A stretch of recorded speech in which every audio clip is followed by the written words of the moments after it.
Welcome back. Victor Chaltiel is one of 18 candidates running for Las Vegas mayor. He's joining us today on Face to Face. So, how's Oscar Goodman missed the boat then?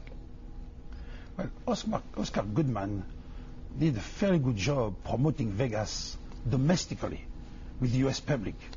But I'm not aware myself of any serious work done internationally. And when Vegas was booming, everybody was happy, it was fine.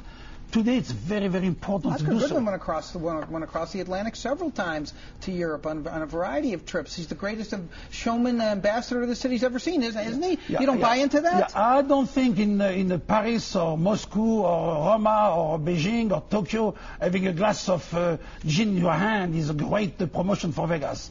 I think we need to attract good companies and good businesses to Vegas. More serious, you're saying? Much more serious. That's what you're suggesting, isn't it? Absolutely, absolutely, John. With 15% unemployment, I need to do this. I need to help my city to get jobs for Vegas.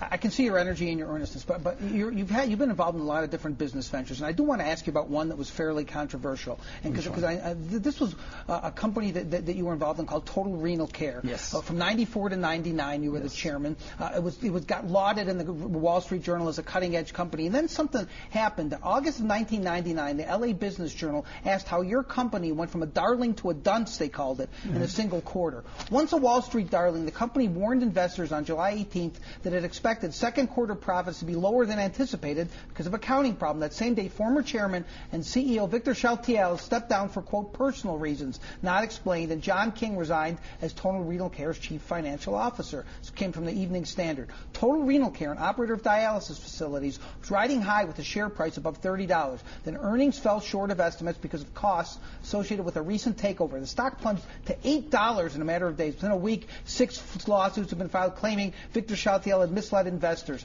Total Renal Care denied the allegations, says it will fight the suits. You left under fairly mysterious circumstances, $30 to $8. I'm not a good businessman, but that doesn't sound like a good performance, sir. Well, a lot of companies, I've seen their stock go down. We had made a big acquisition. It was hard to absorb and integrate the acquisition. It was a very good experience, as a matter of fact. And today, the company is booming. We hired a new CEO, which was great. I participated to the hiring of him.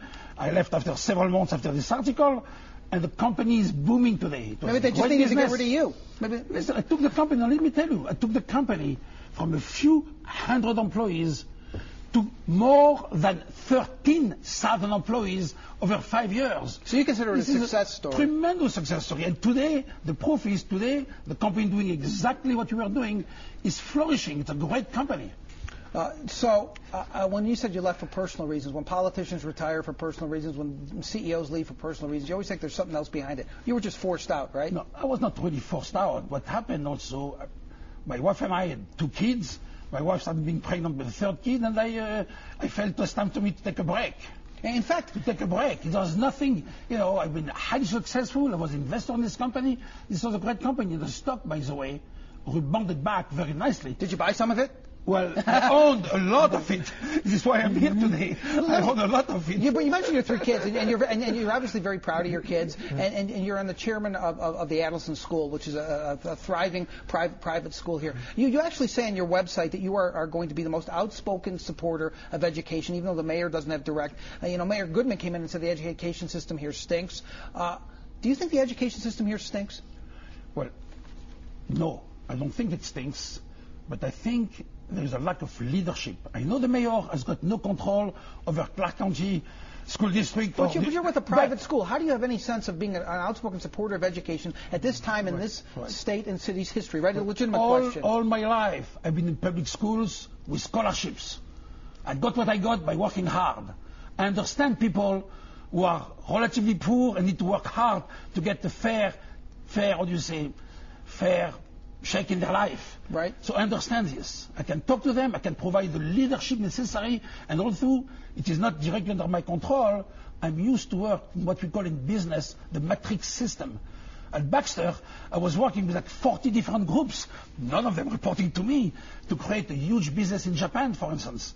So I'm used to this. Yes, you're right.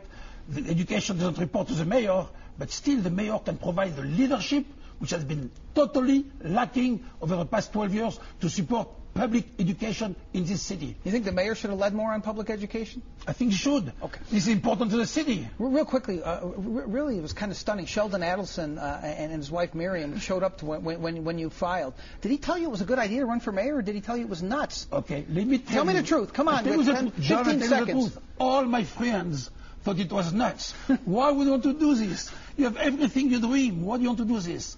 They don't understand what I have inside my heart. I want to give back, and Sheldon, by the way, is a personal friend, a very close personal friend, and God bless him. Well, I love. We're out of time. I know the real reason you ran is you wanted to come on face to face. You can admit that later on, sir. It's a pleasure meeting you. Good luck. Thank you good luck. much. We'll see you back here for the debate.